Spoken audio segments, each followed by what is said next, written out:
I'm Representative Al Baldessaro, And I'm Representative Janine Nodder. and this is Who's Looking Out for You. Janine, we Al. have a great guest today there, but before we get into that, how's the election going? Oh, okay, I suppose. After the primary, I took some time off. I couldn't think of anything past my 10th marathon, which I completed. I seen a picture yesterday of you out running. Yeah. What race was that? That was up in Maine. So Maine. next time I want to do a flat course. I've run 10 marathons, and they've all been on very hilly courses. And just once, I just want to see how I do on a flat course. That's awesome. Somebody's definitely looking out for you. Well, we have a special guest here today, and he's running for executive council. And one of the reasons I endorse Robert Burns is because, first of all, he's a tell it like it is. If you want to know an issue, where he stands, he's not going to give you the political correct bull. You know, he's going to tell you like it is. And he's one that will stand up for the people in Londonderry, Murray. I don't know, he's not in your district, No, I don't think. no. But I mean, he We can have tell Dave us Wheeler. what the big Dave area. Wheeler's running in Oh, from the Merrimack awesome. area. But Robert Burns, I want to welcome you Thank to you. Who's Looking Out for You. Hi, nice to And- meet you. Thanks for having me. Tell it, why are you running for executive council? Well, there's a lot of different reasons, but I became intrigued with the council at an early age. My mother and my uncle were very involved in politics. My uncle was actually economic director or development director, commissioner, I guess it is, for John Sununu. So we came from a very political family. My mom and my dad and various other people in my family were elected. I actually used to be county treasurer, which my aunt was county treasurer 10 years before me, and then actually I took county treasurer over from Chris Pappas. So it's kind of funny, but You beat him, didn't you, a couple times? I did. In 2010, I beat him by 20 points. So it was a huge. I mean, I realized it was a huge landslide for everybody in 2010, but it was also a very And big let's landslide hope for me. we have it again. Yeah. Well, you know, Janine, he lost the last election because, you know, the Obama wave Yeah. really knocked out a lot of Republicans. People voted for something that really wasn't there. Oh, it does. It was an And embarrassment, I mean, to the state there to have Obama as our president, in my opinion. right, and in my district, with you. I've run against, and actually it's always Chris Pappas that I've run against. This will be our fourth time, but I've run in Nashua and Manchester, and definitely on and off Obama years, those are two completely different cities when it's not presidential. I mean, that's where you see the biggest vote swing. Right. Are the cities and the urban areas. Right. Even in Nashua in 2010, we had several representatives who were Republican. I'm like, when did that ever happen? You ain't kidding. You know, I'm seeing the commercial stuff there on my phone. I'm looking at, and say Chris Pappas for the small business. He's the small business voice. Can you help me out here? The legislative, we pass the laws. We pass on regulations, on taxes, fees, whatever. What has he done for small business besides his own pockets? Yeah, I mean, that's tough to say. I mean, particularly anything specifically that he has done. I mean, when you look at what the councilors vote on, contracts over $10,000, temporarily right now it's $25,000. Department heads, you can make the argument because, I voted for this department head, that this department head has some effect on small business. But I mean, there's been very little dissension among the votes of the councilors. Generally, about 99% of the time, it's a 5-0 vote, and they vote all the way. Where they've split votes has been something like recently a train contract that was supposed to go to Pan Am for this small railway in Bennington, New Hampshire. He was supposed to be voting along with, quite frankly, the unions, which is the first time he voted against the union, because the guy who currently owns the train line didn't want it to happen and was a Chris Pappas donor. So I guess in a way he's a small business owner and he did something for him. But, other than that really specific example, no. I mean, it's complicated to really say, like, I'm really doing this for business or I'm really doing that for business. Well, I'm going to throw out the name there because, I'm not a politically correct type of guy. Representative Peter Leishman, who owns the Rail up north, okay, who was very pissed off. And he's a friend of mine. Isn't He's he a good state guy. Yeah, representative? he's a He state was at your rep. wedding. Yeah, he was at my wedding. Okay. Good guy. But the thing is, his concern is focused on him. Yeah. They kind of pushed him aside, his railroad. I think he was the only game in town up there, or whatever he's doing. But the bottom line is, we've got to look out for the state, not for any individual. Well, what was interesting about that vote in particular is Colin Van Oster, and this is a very strange vote because you almost never see this, where you had Republicans on one side and then Republicans on another side and Democrats on one side and Democrats on another side. I mean, I can't think of another vote where this has happened. Well, Yeah. exactly. But we haven't. I mean, gambling is an interesting one though for the executive council, because ultimately, depending on how it comes out of the legislature, obviously Millennium Gaming wants a piece of legislation that's very pro Millennium Gaming. But at the end of the day, it would be up to the council to decide who the contract goes to. Really, that's interesting. Now, just assuming that we have viewers that have no idea what the executive council is, could you explain that? I mean, you Sure. did say, the approved contracts over. So again, it's contracts over 10,000, although 25,000 temporarily. It's every department head and commission and board, judge. So recently we had this with the Ballot Law Commission. One of those ballot law commissioners is put on there by council and governor.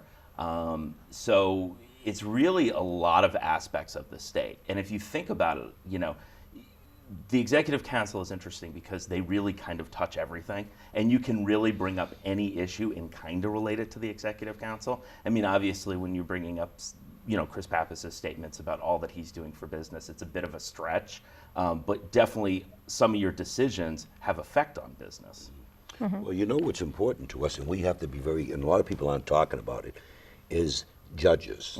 And our Supreme Court judges are getting up there in age. Right. And I think by our Constitution you can't serve as a judge after 70 years old. 7 years. Right. Didn't we have a bill this year We to did. waive that? Right, but that died, Yeah, the bill. thank goodness. So my concerns are now, with a Democrat-controlled executive council, we're going to continue to get liberal Supreme Court judges or judges here in the state.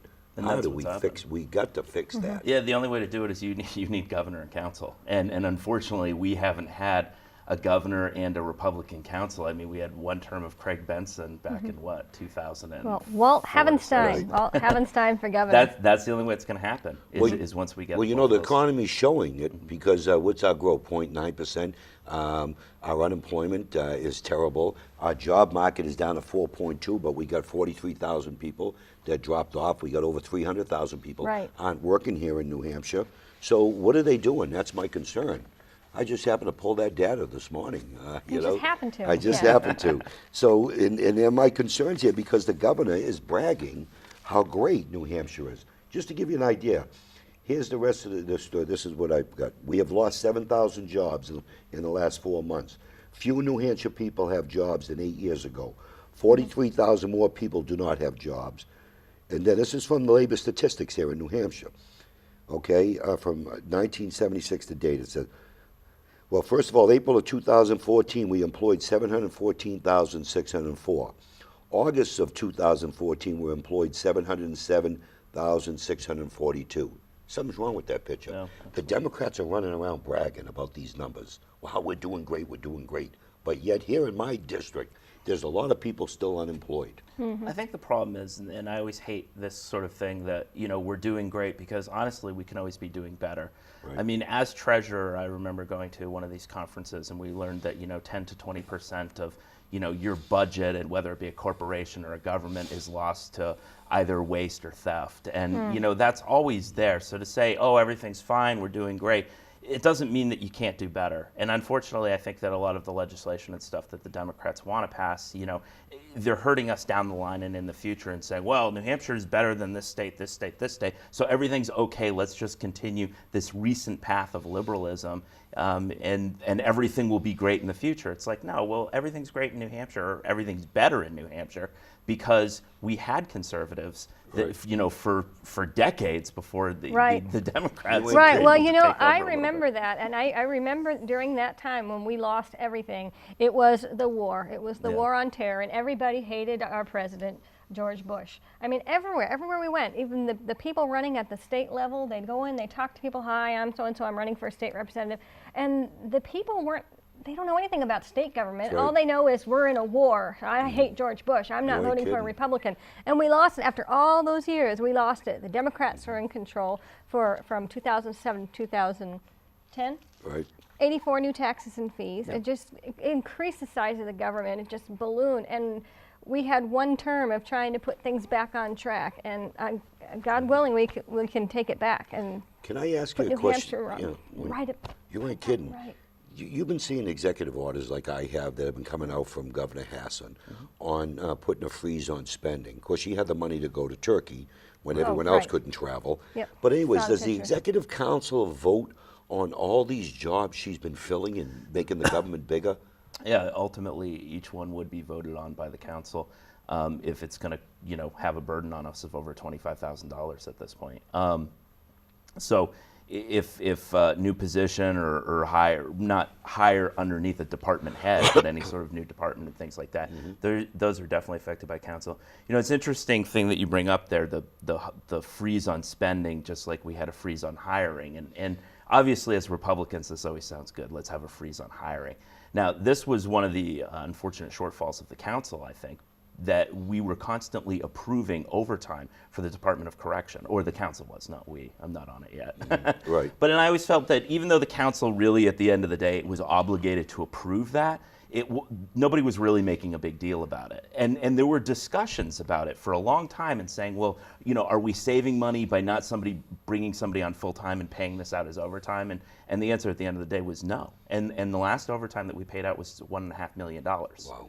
And unfortunately, it was under this guise of, well, there's a freeze on hiring, so we can't hire any new people, and no one was really bringing it to the attention of the people, the legislature, what have you. And now we have a huge deficit of Department of Correction individuals. And I think at first some people were kind of liking the overtime, but now they're so overworked that these guys are leaving because they just don't want the overtime anymore. That's a shame. I mean, we got some great guys in the prison. The guards there do a great job for us there. Yeah, and they do. we're burning them out. I mean, We are, and it's a I tough was- job. Have You you know, ever if you- talked? I've talked to some Oh, of yeah, the I guards have. and what they have to go through Yeah. every day. So. a few years ago, remember, I co-sponsored the bill there because some of the prisoners were urinating, throwing feces on the guards. So what I yeah. did was, with a Democrat, we go across the aisle, we co-sponsored this together, and we protected the prison guards because that was assault. We made it assault in New Hampshire if you did that. But let's get back to some other stuff here. Right. A lot of my constituents here have called me and talked to me, and they're involved in this Common Core. Right. Okay? Chris Pappas voted for Duncan, who took the state to court because we passed a law that said on tax credits for education, businesses can donate, Right. just like you can on the federal government write-off. We wanted business to donate to help low-income kids to have a better chance in School failing choice. schools, school choice. He voted to put Duncan and his Democrat executive councilors to put this guy that took the state to court over this. Now, he lost. It cost us thousands and thousands of dollars to fight this case, and the Supreme Court said it was constitutional. How do we fix this stuff? I mean, tell me, what are you going to do as an executive council? Well, first off, I think one thing to bring up about the Duncan case, which actually kind of irritates me a bit, is that he brought the lawsuit. First of all, this is an individual who brought a lawsuit against the state of New Hampshire. This wasn't even a group. He claims to have a group that he seems to be the sole, president, vice president, Yeah, treasurer of, where Fan he's, club. it's an attempt to, give government a monopoly on education. And he tried to sue the state of New Hampshire under the guise that these tax credits aren't, this tax money that is being deferred to businesses, it's not the business's money. It's really the state's money, number one. Number two, what he tried to say is that, this was, against freedom of religion because some of these charter schools happen to be religious. So obviously that's mostly an attack on a lot of the Catholic schools and high schools and stuff out there. So one of the huge issues I have with it is that some of these programs that help relocate refugees are also run in conjunction with a lot of these religious organizations. Yet none of these guys seem to have a problem with that. Now, the Supreme Court struck it down, and rightfully so, although it wasn't for all the right reasons. Right. But when you look at Bill Duncan, and I'm truly trying to figure the guy out, I don't really understand what his true objective is. I don't really understand why he is so opposed to charter schools. Why is he on the state education Well, no, board? and when you currently have a lawsuit against the state of New Hampshire, it is a very weird thing to do. It's a Now, conflict. As far as his cost appointment how much goes, money?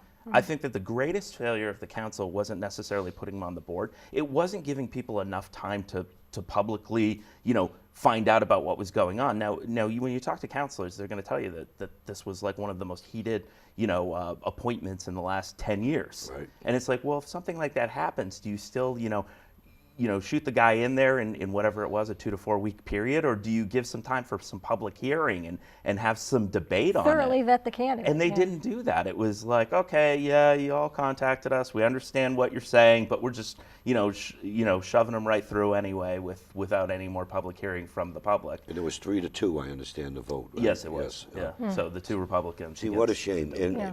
in my opinion, that's a conflict of interest. Oh, yeah, absolutely. Because here he is. I co-sponsored a bill on behalf of some well, let me rephrase it because I can't indulge names. On the background, they sent me emails privately, and also a bunch of mothers in town. They did not like Common Core. We're paying $80,000 for some child with special needs, which well deserved, to put them in schools where they fit. Okay, here are the taxpayers.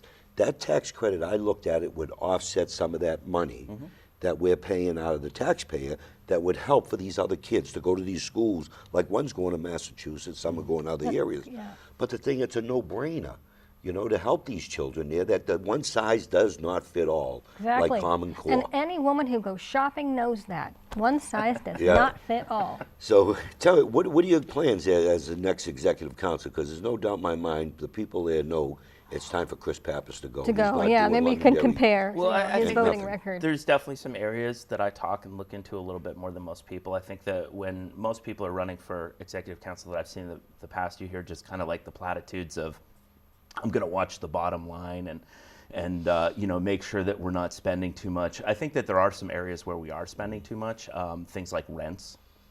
I found that we actually rent a lot of property from different Right. areas. Sometimes we seem to lowball when we're renting from a town or a municipality like Hillsborough County, like the women's prison is rented at, I think $12 a square foot. Who owns it? The women's prison, Hillsborough County. Oh, okay. And the state of New Right. Hampshire rents it from the county. I didn't know that. That's Yeah, interesting. it is interesting, and the lease is up soon, and there's Well, we're supposed- building we Right. funded a new women's prison, which I thought it was a no-brainer. And where is that at? And I think it's in Hillsborough, isn't it? Unfortunately, Hillsborough County is Right. going to lose a lot of revenue. Yeah, you're gonna lose.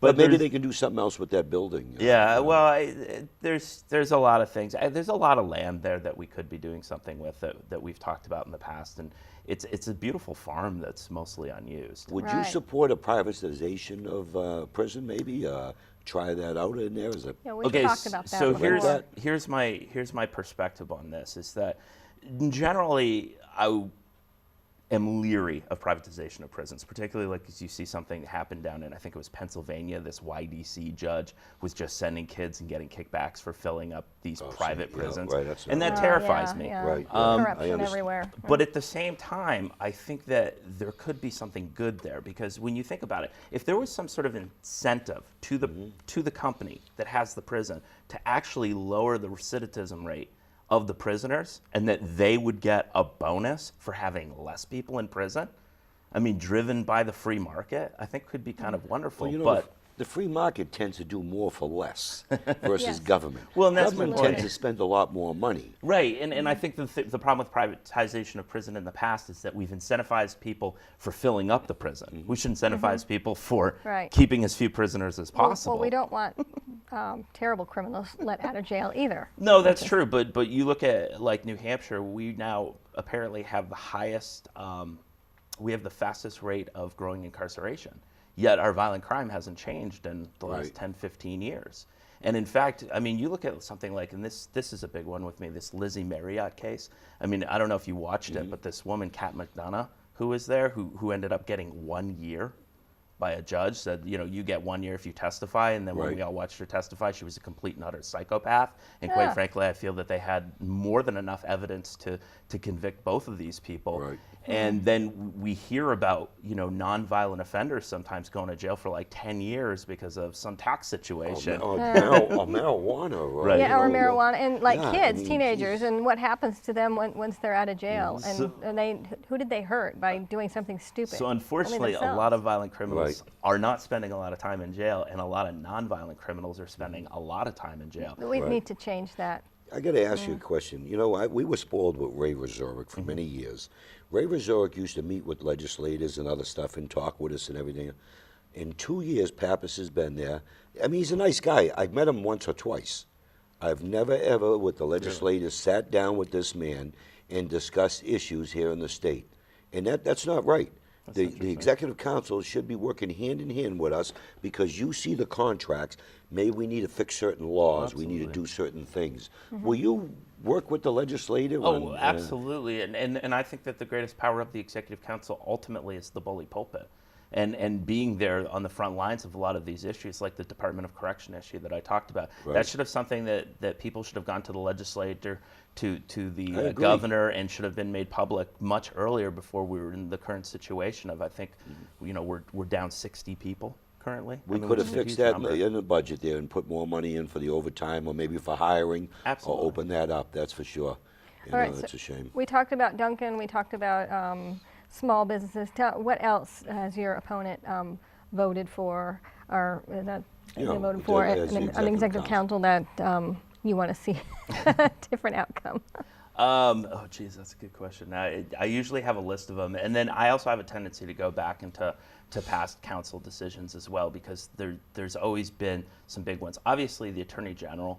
I mean, when you really look at any of these department heads, we have issues. This wasn't one of his votes, but the state liquor store, which we've been having a lot of issues, that we ended up getting a new contract to a company in Ohio, and a guy in Nashua lost it, and he was really upset and suing the state of New Hampshire. But we've had all sorts of technology issues of implementing this new company into the distribution warehouse.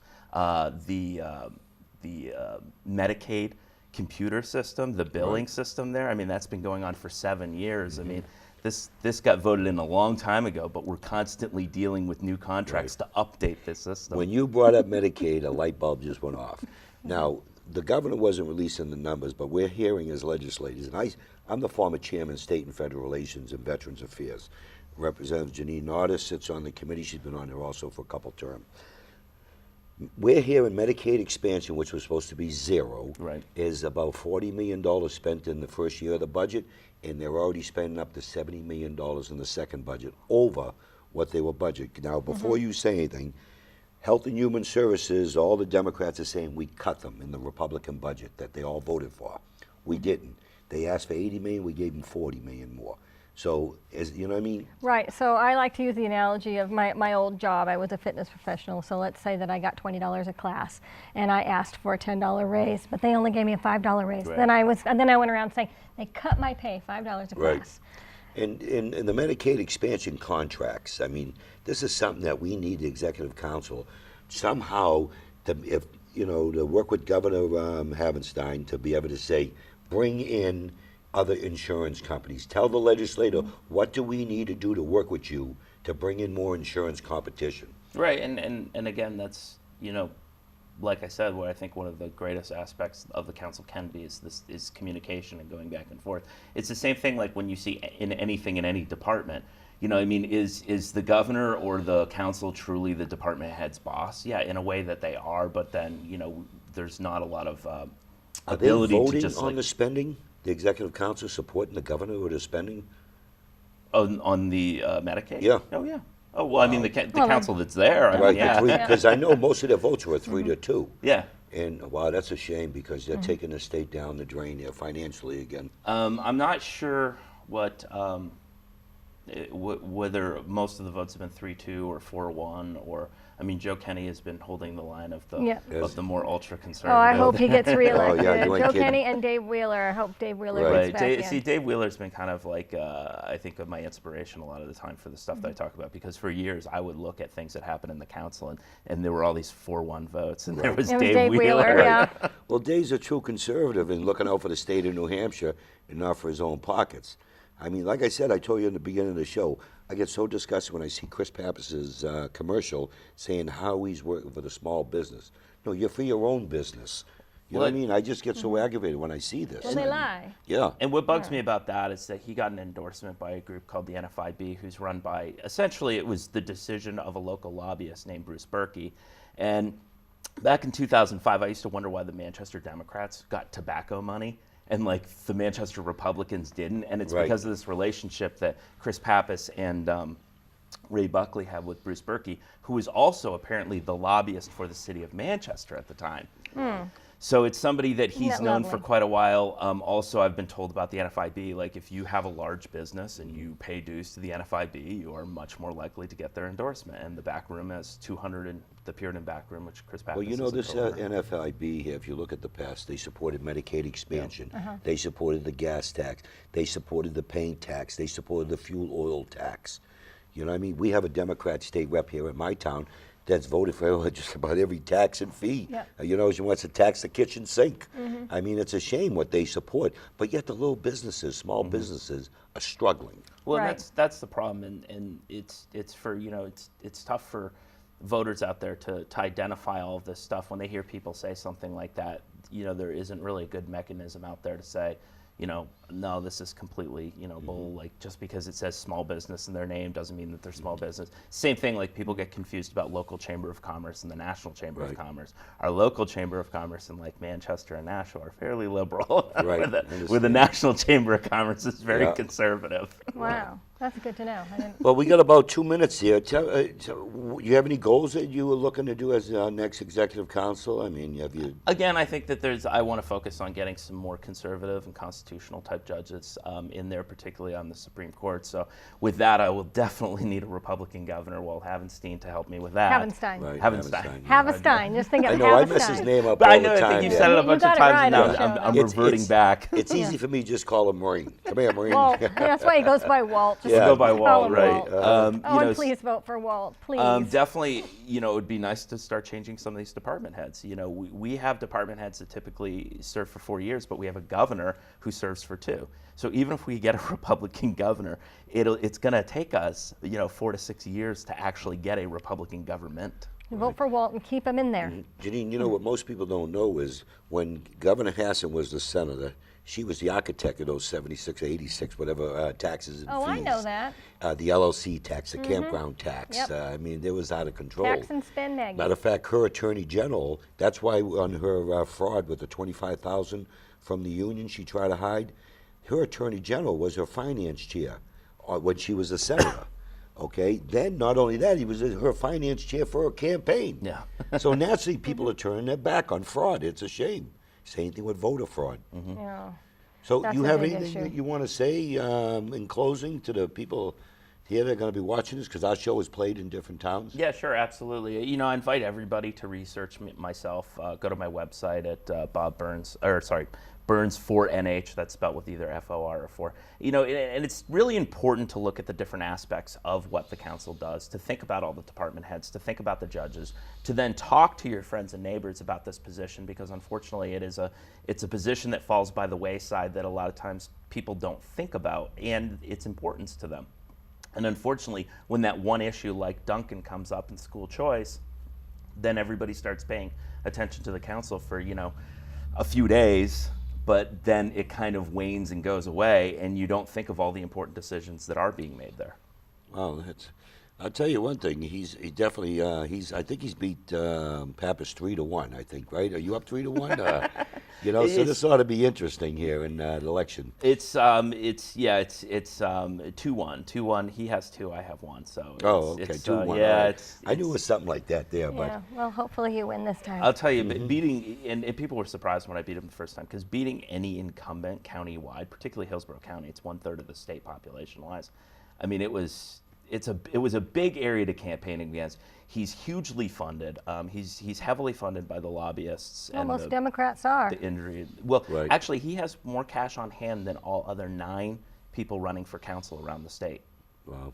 More cash on hand than even 4 of the Democrats. How much of it is out-of-state money?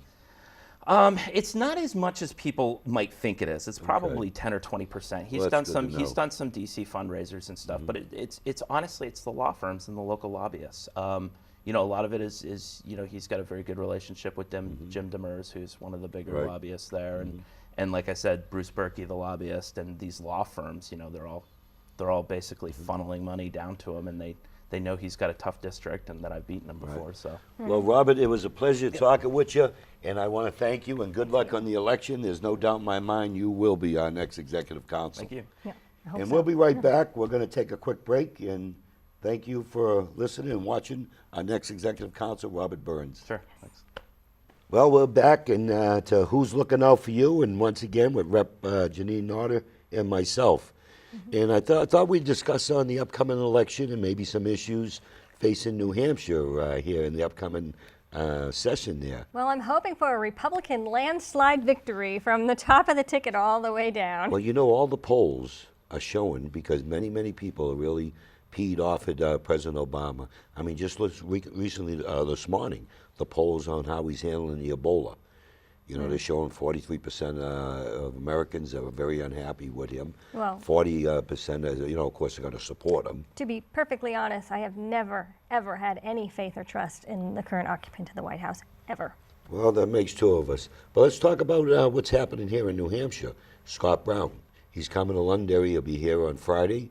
I'm going to be talking to the residents. He won the primary, and I support him 100%. I'm We, just- we don't agree on all the issues, but you know what? He's not Jeanne Shaheen. You ain't kidding. I agree with you. I didn't support him either in the primary, but I am supporting him in the general election because, once again, he will not vote to tax and take more money out of people, hardworking people's pockets. At least let's give him a Jean. chance. At least just give him a Right. chance. Let's see. Let's see what his voting record's going to be. Plus, at least I know with Scott Brown. First of all, if you remember the budget that was passed, Senator Kelly Ayotte voted against it because what they did was in the budget was they put in there that the disabled veterans, retired disabled veterans, would take a cut in their COLA. Okay, Kelly Ayotte fought. She put cost an of amendment on the living, floor. cost- Senator Shaheen was nowhere to be found. Okay, and she voted for the budget to cut the veterans. Kelly Ayotte said, "No, I'm not voting for this. We have to fix it." And then all of a sudden, after the vote, a week, 2 weeks later, Shaheen comes out with, "Oh, look what I did. I supported an amendment, you know, to fix it." And they didn't fix it. They lied to the people. Kelly Ayotte's the only one that said, "You got 1% of the new retirees after August." I think the date was, still get the 1%. Okay. So But COLA, I anyone like to prior- define things. Cost of- COLA is cost of living allowance for Allowance, the okay, disabled. okay. And some of these disabled veterans are retired as a corporal, which is an E4, low income.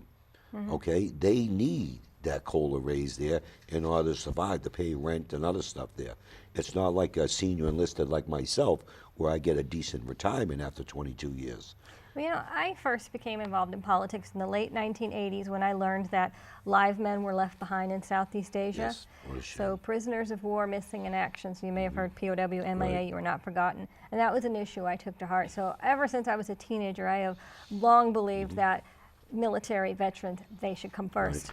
You know, it's weird you brought up the POW MIA. Do you know a few years ago we passed a bill that said the POW would fly on every state because we still have Right, a prisoner with of war. Frankie Mero, Right. that was. Now, that was a great bill. But you want to know that bill failed in committee. What happened was there was a Democrat in there said, well, if we're going to fly the POW, why aren't we flying the Union's flags? He said, you know, why don't we amend it and put that in there? But anyways, the bill died. Okay, Senator Jack Barnes and myself went to the paper that afternoon. We embarrassed the hell out of them. The next morning, they got that committee back and they reconsidered the vote and passed it. Thank you. And it overwhelmingly passed on the floor when it came up at the State House. So- Imagine that. People don't know the real scoop of that Do you POW. remember what year that was? That was about 4 years ago. Because I was here. I remember talking to Frankie Mero about that Yeah, bill. no, it was 6 years ago, I think. I think it was 6 I wasn't years. in the House Yeah. then. And think in it was- California, I guess it was late 80s. It could have Mm-hmm. been 19. No, it was late 80s. There was a teenager that I knew who was going around to different cities and trying to get them to fly the POW flag with success. We went to flag raisings. Mm-hmm. Yep, you ain't kidding. You know, I got a letter going out to the editor, hopefully be put in the paper this week here. And in one of my areas that I talked about was the tax increase. And I talked about, you know, my friend, which is a state representative, Lisa Whittemore. I consider her a friend. But we disagree on, you know, spending. I mean, you know, some of us have friends that we just won't let spend our money. You know what I'm saying? And this 4.2 gas tax, just don't get it.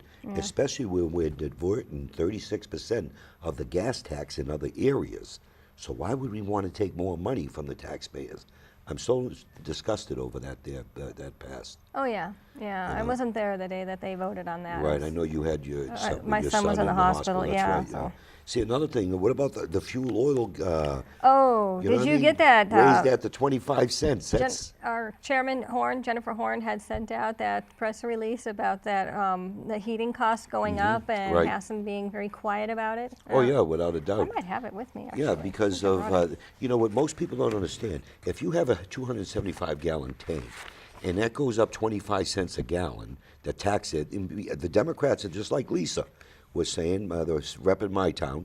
Well, it's only 25 cents. That's 29 almost $68. I think 67 or 68. It'll go up 75 for a 84%. tank of gas. I mean, Yeah. a tank of oil. That's crazy. Yes, it is. You know- I can't believe the price of oil, But home that's heating oil. that's the mentality. What about the paint tax? Oh, the paint tax. The 75 cents, you know, a Well, gallon. they're gonna- the Senate killed that, though, The right? Senate did kill Thank that. Goodness. Oh yeah, Thank without God a for the doubt. Senate. But my representative, a Democrat in town here, voted for that. I don't know. You have a Democrat, don't you? Oh, I'm sure she In your voted. Yeah, she district? did. She voted for it. Actually, it's my other notepad. I have. Oh no, it's this one. I have her voting record. I do.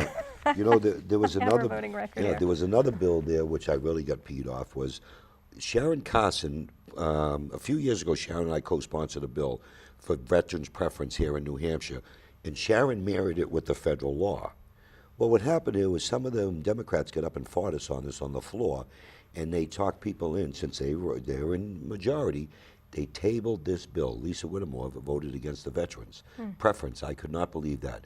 And I went to the floor. You remember that? I went and I fought for this bill here saying, Did I? I think I co-sponsored that, didn't I? I think you were on Yeah. that bill.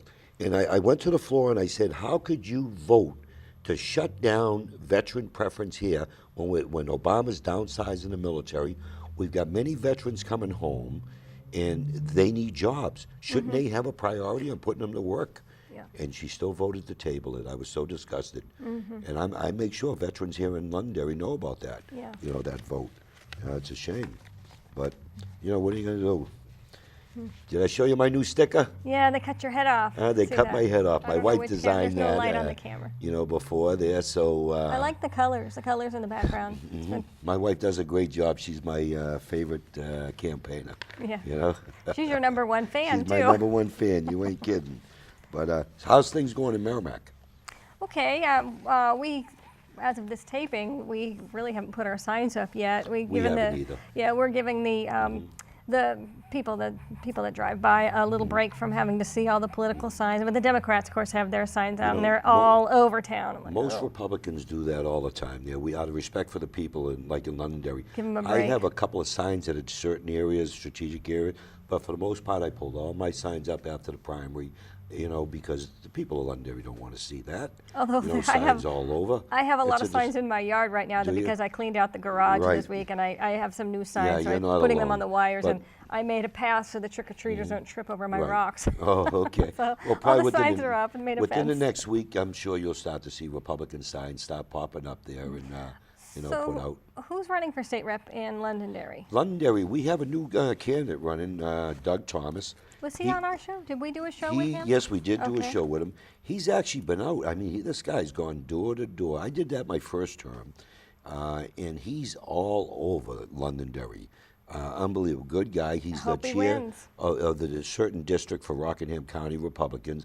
Him and his wife, Liz, is wonderful people. They were very involved, focused on helping people, giving back to the community. He just retired from his job. He's a retired military guy also. So he has time. So he has the time to put 100, like me, 150% in.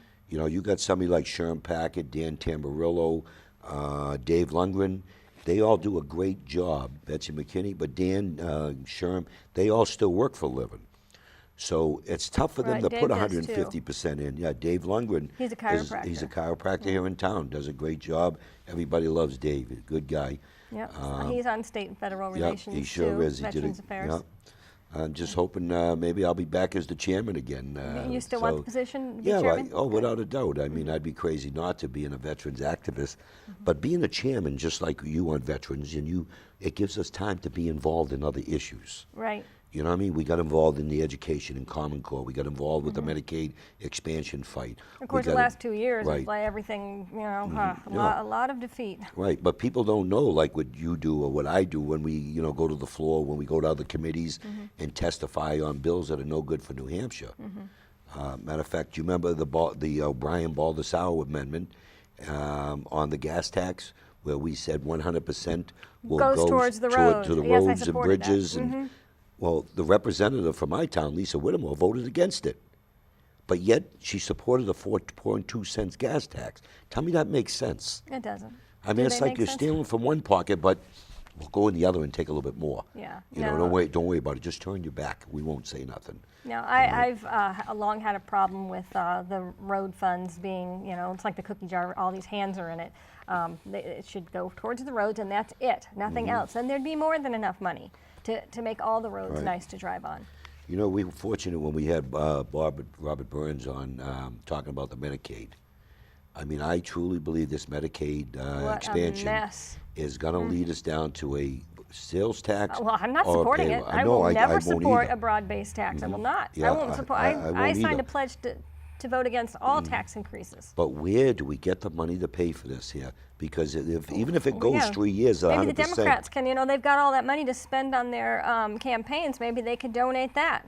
Well, Show us how much they really care. Yeah, it's a shame. We got to do something here, and that's one of my biggest worries. How are we going to pay for it? Where the money going to come from? And the expansion there, you can own a home, you can own all Right, sorts of they property. don't look at your assets. They don't look at your assets on this expansion. Not like regular Medicaid. Medicaid, you have to be means tested. So, case in point, we each have a mutual friend who he doesn't have an income, but you look at his assets, he's a millionaire. Right. owns And he a- qualifies. His name is not Elmer J. Fudd, but he owns a mansion and a yacht. Yeah. But he You know, qualifies because he depending on qualifies, what yeah. money he has coming in. How nice he gets. That's for free. right. He can get free insurance, and it was a disgrace. But see, I think what the Senate did, and I'm glad. First of all, Senator Sharon Carson in my district stood her ground and voted against it, just like the rest of us Republicans. Besides our Democrat Rep. Lisa Whittemore, she voted for it. But the bottom line is, we all know that this is going to destroy New Hampshire. Just like what's happening, our numbers that keep going up and up for welfare on TANF. Oh, well, this was the biggest increase in welfare in our state's history. You ain't kidding, because they reduced regulations there. Instead of a welfare to work program, we got a welfare to home program. Stay home, don't Yep. worry about it. And we're going to fix And that. there's a lot of people, I've even talked to some where it's just much more interesting to them to stay home and get the check Mm-hmm. Right. and not have to work for it. Well, we're determined, as you know, we've been meeting quite a bit, the House Republican Alliance, which is the HRA. I'm one of the tri-chairs. We've been meeting together, identifying upcoming legislation to fix the business taxes, because I just read on a Representative Lisa Whitmore's site there on how she was bragging that we're number 2 in the country, New Hampshire, for the friendliest businesses. But what she failed to tell the people was we're number 48 in the country for the highest business taxes. We're number 46 in the highest energy, okay, and property taxes also. Right, yeah, that okay? energy, that keeps So a lot of businesses it's out. nice to put out a pudding here that say in one area we're doing great, but at least put the whole thing out and show how bad we're doing. And under O'Brien, when he was a speaker, we will move down in business 19 or Yeah. in those areas. No, We and the actually media dropped hated him. because we dropped almost $900 million in the budget. We saved $1 point something billion of the taxpayers' money, and we even had a surplus that Governor Which the Hassan Democrats spent. now spent, Yeah, yes. they spent it. So I mean, we've done some great stuff there, and and the bottom line is we've got to continue to do it here. New Hampshire must live within their means. Yes. How about Merrimack? You going door to door in Merrimack? Well, Josh Moore is. He's new. He's a and, good yeah, guy. You've met him because I've I met think he's him. gone I to some think he's a HR great maybe. guy. Yeah, Yes. candidate training. He's 25 years old. He has a show on the local channel in Merrimack called Walking Tall. I got to be a guest on it. And this is interesting how public television works. They had the local channel on at the hospice house. And there was a veteran there watching the show, a wounded veteran, by the way. And he was talking to the nurse about a problem he has. He lives in where does he live? He lives in Manchester, and she said, "Oh, I know her. That's Janine Nodder. Give her a call." So you're not even my constituent. Right. But I called, and then I called you. I called Right. Emily Sandblade, And we got it fixed. We were That's able right, to Karen. help this You ain't wounded kidding. vet who was Yeah. getting nowhere Right. with his own local officials. Well, you know, I get calls. I can't even keep up with my phone because I think my phone can keep like 100 calls. I know, and then mine is rude. It's automated. It says, I "Hang get, up." I get calls from all over the state. I can't keep up with it, but I will never ever turn my back on another veteran. So I help them all over the state on the issues because a lot of them just don't know where to go, and most people don't understand it. Still have over 400 homeless veterans in the state. Okay, we have a homeless veteran shelter, Liberty House in Manchester. Last year they opened up on Somerville Road, the 22 apartments for homeless veterans' families. In Nashua, they have the Delanus House. Up in Plymouth, they just opened up another homeless shelter, I think of 12 or 14 beds. We shouldn't have any homeless veterans. No, we shouldn't. We're working with Look at HUD. all the money they give to people Yeah. from other countries who are Right. dumped here, and they get all this free stuff. And look at our veterans; ain't they don't kidding. even have a place I have to to lay their admit, head. HUD, within the last few years, have gotten us. Matter of fact, Greg Carson here in Londonderry, he's the director of HUD. He's gotten us about 185 vouchers to put veterans in apartments or get them off the streets and under bridges, and they go through the counseling programs and everything else. So They you know need they've it. done a great, but we need more, and he's trying to get us more depending on where the funding. And that should be our priority. You know, veterans, they need to come first. Yeah. I mean, think about your grandparents and where they fought in World War II. Those You ain't veterans. I kidding. mean, what would they It's a think shame. of the world today Well, and how veterans are treated? You know, there's another area I know that's concerned. You're over the Merrimack side. You know, of course, you have the toll issue. Yeah, we have toll the town. 93 expansion issue on this side. Well, we're not paying for it. No, yeah, you ain't kidding. But anyways, you know, I mean, that's what that gas tax is going to go to. Well, we're taking out of Well, one part of pocket. it- part of it is. Yeah, part of Yeah, that to maybe a there. penny or two, But the though. 36% is going into other areas. But the thing is, I've been watching these commercials like Senator Shaheen bragging how she's helped the 93 expansion. Can somebody show me where the transportation money is that's coming from the federal government?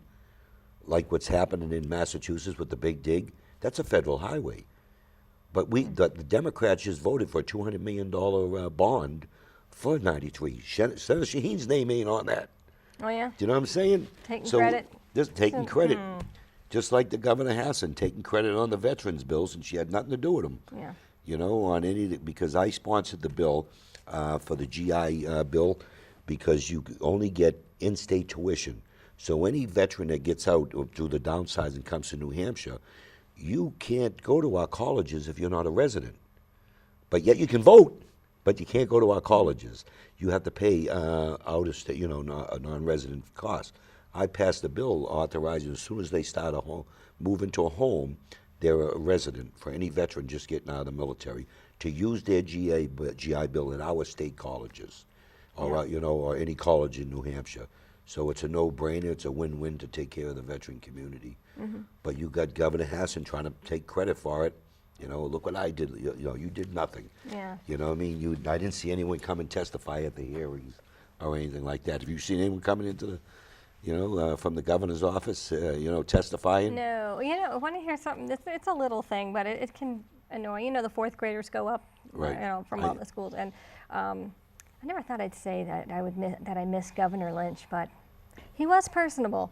You know, Right. no matter what he was doing, when the fourth graders were there, he came out and met them. Oh, you He weren't was kidding. there. I I mean, agree. he was very good. Yeah, he was good. The fourth grade class from Merrimack didn't get to meet her because she was using the executive council office for a staff meeting. Right, yeah. Can't be bothered. Yeah, see, that's not right. That's a shame.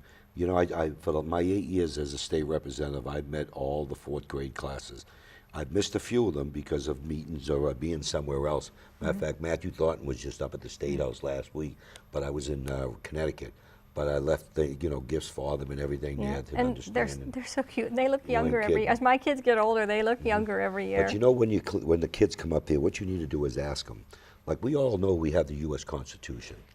You'll be surprised many kids you ask about the New Hampshire Constitution don't know. You know what I mean? I understand they're teaching here in the schools, you know, the U.S. there, and I'm sure they'll get to the New Hampshire Constitution. I went and talked to a high school class last week, my son's class. awesome. They asked me to put in a bill for them. One of the boys had just turned 18, so he can vote in the general election. but he didn't get to vote in the primary to pick the candidate that he wanted for the general election. So these boys, maybe we'd like to co-sponsor, would like to have a bill put in that says that 18-year-olds who can vote in the general election, they should be allowed to also vote in the primary, even though they're 17. So 17-year-olds can vote in the primary, provided that they are 18 by the time of the general election. And they have that in California. So what do you think of that? That's something yeah. you'd co-sponsor? Oh, without a doubt. Okay. Well, Hey, the teacher was excited about it because I went in there and we wrote up this bill, and I said, well, they're going to need to take a day off from school so they can Right, come up come to up and testify, and they were definitely. excited about that. Like a field trip. You know, there was another bill here that I wrote down here on the EBT cards that couldn't be used for buying alcohol or liquor or gambling. Okay, we tried to pass that bill. I don't know how the Democrat did in your district, but the representative, Oh, I'm sure Lisa she voted Whittemore, for that. Do you have the bill number? I'll look she it up. voted against it. No, I got the bill number. I'm very familiar. Well, I'll look it up, tell you. Oh, tell you wait, how- wait, I'm sorry, I did not write the bill number all right. on that one there. I had to limit it down, you know, knock it down to 500 words there Right. to get it in there. But one of my comments was voted Republican against the Republicans, but denying them the ability to vote on a bill to prohibit individuals with EBT cards to buy alcohol and tobacco. And that is, you know, basically is the responsible way, you know, that you spend taxpayers' money, that we're helping families. We should be giving families a hand up. Right, Not not a continue to give handout. a handout, and it's a shame.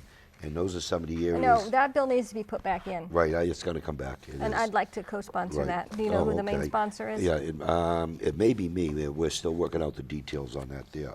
You know, I met a lady at Planet Fitness of all places. I don't know who she was, but she knew who I was, and she came up and she goes, I just want you to know that you and I disagree on almost everything, but I'm here today to thank you for for sponsoring and speaking out on drug testing. I co-sponsored a bill for drug testing for welfare recipients. Right. I mean, people that work, they have to submit to a That's right. random drug test Yes. to earn the money that they take away from them I to give agree. to welfare recipients who don't.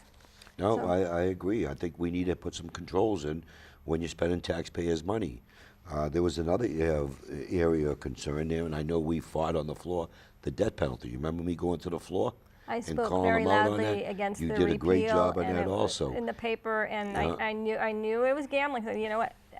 When I ran the first time, being an advocate for victims of heinous crime was one of the issues I ran on. So Right. I wasn't going to sit back quietly by and let them repeal it without speaking up for the victims. Right. Officer Briggs, You Kim ain't kidding. Cates, Zantop too. I put in a plea for them, but then later a Democrat there. Do you know if we repealed that law, Officer Briggs, there would have been no law in the books, and the killer of Addison of Officer Briggs had to justify to go and fight in court again to stop his death penalty there.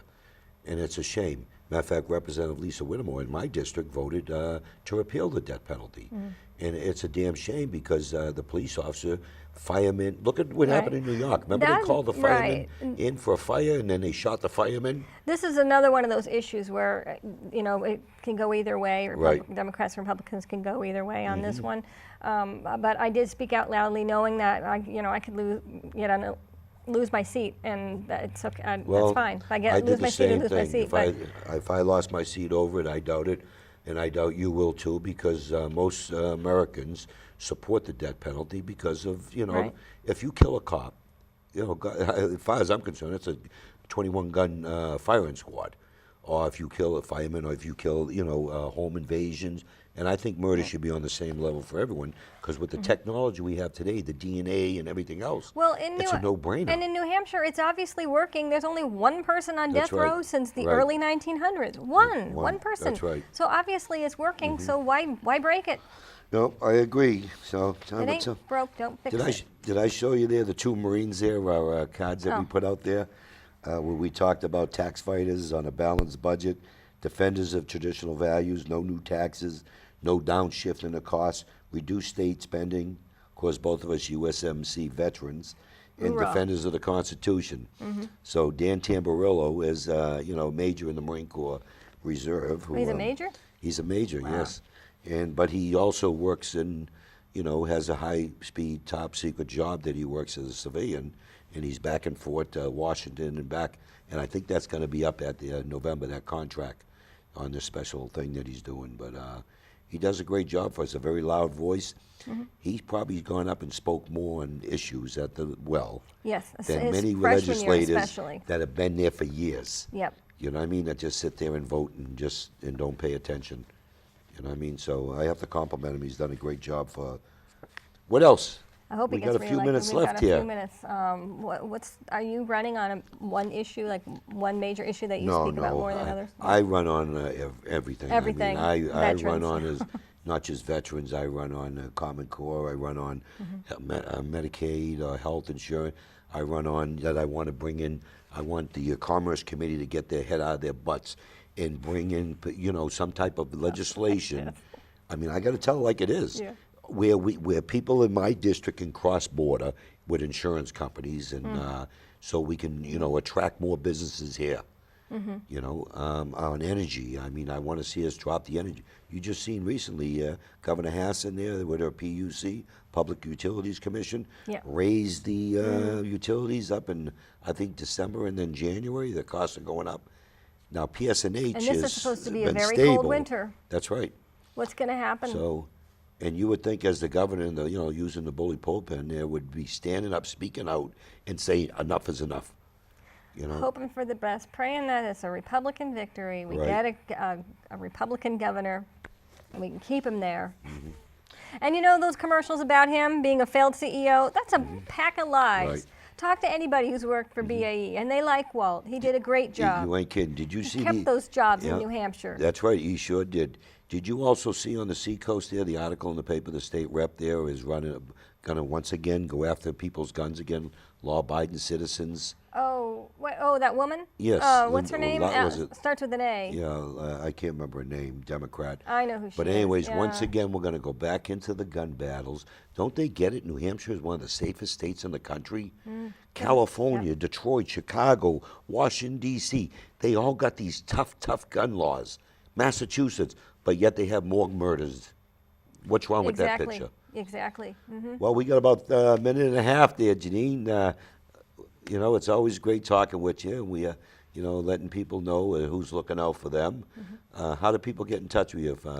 The best way is email, and my email is on the state website, New Hampshire General Court. You just navigate the site, find your legislator, and I answer my email. Well, Janine and I have worked together many times on many pieces of legislation. She's also involved with the House Republican Alliance. Does a great job there. Also putting input all the time. To not just about Merrimack, or not just about London. We're about the whole state, making a difference. Quality of life, not taking food off people's table. Right. Okay. But the way you can reach me is www.albaldessaro.com. My phone number is 425-6997. Stop by the house at 41 Hall Road in Londonderry. If you see my car there, knock on the door. I have many people that I talk with and meet with and help out people here. come to your Oh, house? yeah, I Okay. go without a doubt. Wow. Yeah. Matter of fact, 2 ladies just got married.